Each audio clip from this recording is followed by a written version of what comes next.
Let's mic नारी news. नमस्कार, let's mic में आपका स्वागत है। नारी न्यूज के साथ मैं राखी जैन।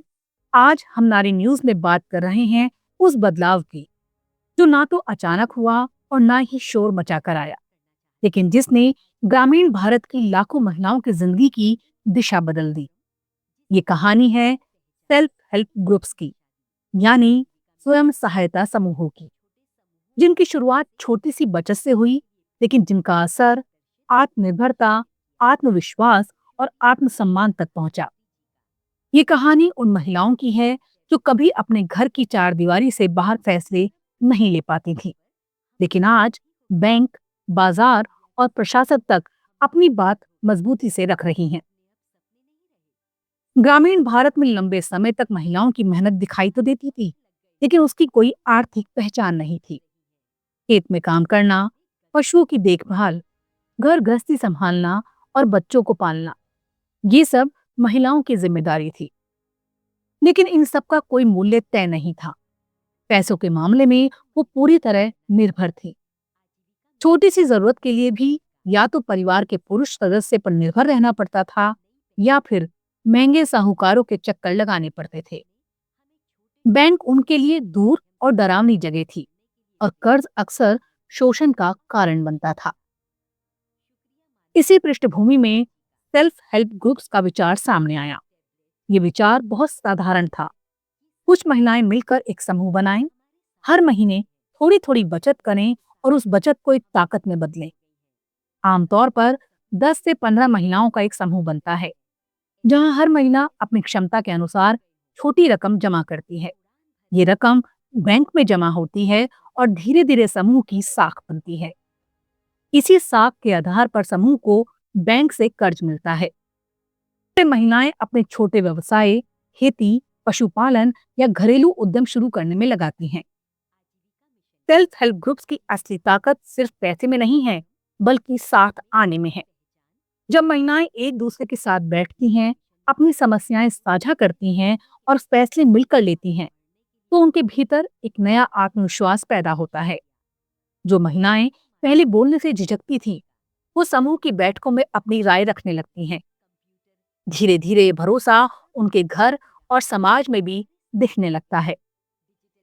भारत में एसएचजी आंदोलन को राष्ट्रीय स्तर पर मजबूती तब मिली जब इसे ग्रामीण आजीविका मिशन के तहत एक संगठित रूप दिया गया।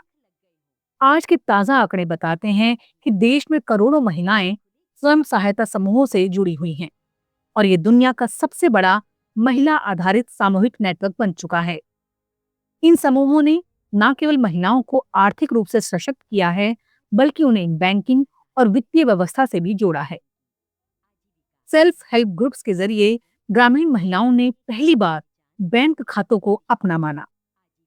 जिन महिलाओं ने कभी बैंक का दरवाजा नहीं देखा था, वो खाते खोलती हैं, पासबुक समझती हैं, डिजिटल भुगतान करती हैं और लोन चुकाने की योजना बनाती हैं। एसएचडी बैंक लिंकेज प्रोग्राम ने महिलाओं को कम ब्याज दर पर कर्ज उपलब्ध कराया, जिससे वो साहूकारों के चंगुल से बाहर निकल सकी। ये बदलाव केवल आर्थिक नहीं था, ये मानसिक भी था। अब महिला अपने फैसलों की मालिक बनने लगी। सेल्फ हेल्प ग्रुप से जुड़ी महिलाएं आज सिर्फ बचत नहीं कर रही, बल्कि आय भी पैदा कर रही हैं। कहीं वो डेयरी चला रही हैं, कहीं सब्जी उत्पादन कर रही हैं, कहीं सिलाई कढ़ाई, अगरबत्ती, मसाले या स्थानीय खाद्य उत्पाद तैयार कर रही हैं। कई जगहों पर एसएचटी महिलाएं स्कूलों के मिड डे मील, आंगनबाड़ी के पोषण आहार और सरकारी सप्लाई चेन का अहम हिस्सा बन चुकी हैं। इससे न केवल उनकी आय बढ़ी है, बल्कि गांव के भीतर ही रोजगार के अवसर पैदा हुए हैं और शहरों की ओर पलायन भी कम हुआ है। हाल के वर्षों में एसएचडी आंदोलन को एक नई दिशा मिली है, जिसे लखपति दीदी के नाम से जाना जा रहा है। इसका उद्देश्य है कि स्वयं सहायता समूहों से जुड़ी महिलाएं सालाना कम से कम 1 लाख रुपए की आय तक पहुंचे। कई राज्यों में इस पहल के सकारात्मक नतीजे सामने आए हैं, जहां महिलाएं विविध आय स्रोत अपनाकर आर्थिक रूप से कहीं अधिक मजबूत हुई हैं। ये पहल इस बात का प्रमाण है कि अगर सही प्रशिक्षण, बाजार से जुड़ाव और निरंतर सहयोग मिले तो ग्रामीण महिलाएं भी स्थायी आमदनी हासिल कर सकती हैं। स्वयं सहायता समूहों का असर सिर्फ कमाई तक सीमित नहीं रहा, इसने महिलाओं की सामाजिक स्थिति भी बदली है। जो महिलाएं पहले पंचायत या सरकारी दफ्तर का नाम सुनकर घबरा जाती थी, वो अब अधिकारियों से बात करती हैं, योजनाओं की जानकारी लेती हैं और अपने अधिकारों के लिए सवाल पूछती हैं। घर के भीतर भी उनकी भूमिका बदली है। अब वो परिवार के बजट, महिलाओं की पढ़ाई और स्वास्थ्य से जुड़े फैसलों में सक्रिय भागीदारी निभाने लगी हैं। कई परिवारों में महिलाओं की राय को पहले से कहीं अधिक महत्व मिलने लगा है। शिक्षा के क्षेत्र में भी SHG मॉडल का सकारात्मक असर देखा गया है। जिन परिवारों में महिलाएं इससे जुड़ी हैं, वहां बच्चों की पढ़ाई पर अधिक ध्यान दिया जा रहा है। खासकर लड़कियों की स्कूल छोड़ने की दर में कमी आई है। स्वास्थ्य और पोषण के क्षेत्र में भी SHG महिलाओं ने अहम भूमिका निभाई है। कई समूह स्वच्छता, पोषण जागरूकता और मातृ स्वास्थ्य से जुड़े अभियानों में सक्रिय हैं, जिससे पूरे गांव का स्वास्थ्य स्तर बेहतर हुआ है। हालांकि इतनी उपलब्धियों के बाद स्वयं सहायता समूह की राह पूरी तरह आसान नहीं है। कई जगह बाजार तक पहुंच की कमी है, उत्पादों की सही कीमत नहीं मिल पाती और प्रशिक्षण अधूरा रह जाता है। डिजिटल साक्षरता की कमी भी एक बड़ी चुनौती है, जिससे महिलाएं ऑनलाइन बाजार और तकनीक का पूरा लाभ नहीं उठा पाती। कुछ समूह केवल कर्ज लेने, चुकाने तक सीमित रह जाते हैं और आय बढ़ाने के अवसर नहीं मिल पाते। इसके अलावा महिलाओं पर घर और काम का दोहरा बोझ भी अब बना हुआ है। आने वाले समय में SHG आंदोलन को और मजबूत बनाने के लिए जरूरी है कि महिलाओं को बाजार से बेहतर तरीके से जोड़ा जाए, उनके उत्पादों में वैल्यू एडिशन हो और डिजिटल प्लेटफॉर्म्स का इस्तेमाल बढ़े।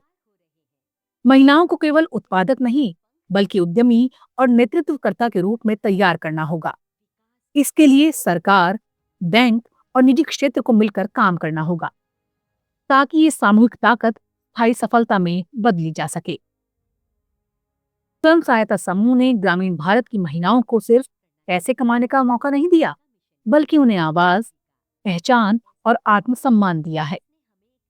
जब एक महिला अपने समूह के साथ खड़ी होती है तो वो अकेली नहीं होती, उसके साथ उसका समूह, उसका गांव, उसका आत्मविश्वास खड़ा होता है। यही सामूहिकता की असली ताकत है। नारी न्यूज के लिए कहानी इसलिए महत्वपूर्ण है क्योंकि ये दिखाती है जब महिलाएं साथ आती हैं तो बदलाव केवल व्यक्तिगत नहीं रहता, वो सामाजिक बन जाता है। स्वयं सहायता समूह से शुरू हुई ये यात्रा आज सेल्फ रिस्पेक्ट तक पहुंच चुकी है और यही ग्रामीण भारत में महिलाओं की सामूहिक ताकत की सबसे सशक्त पहचान है। नारी न्यूज में फिलहाल इतना ही। अगली बार मिलेंगे फिर एक नए विषय के साथ। तब तक के लिए देखते रहिए, सुनते रहिए लेट्स माइक। नमस्कार। It's time for news. It's time for more than radio. Presenting the first radio news app, Let's Mic. Let's Mic, a news-based app on your phone where you get to watch and listen news, talk shows, interviews, radio show podcasts. On Let's Mic, you get all relevant information of TV, print, radio, podcast, and digital. Let's Mic talks about every segment of life.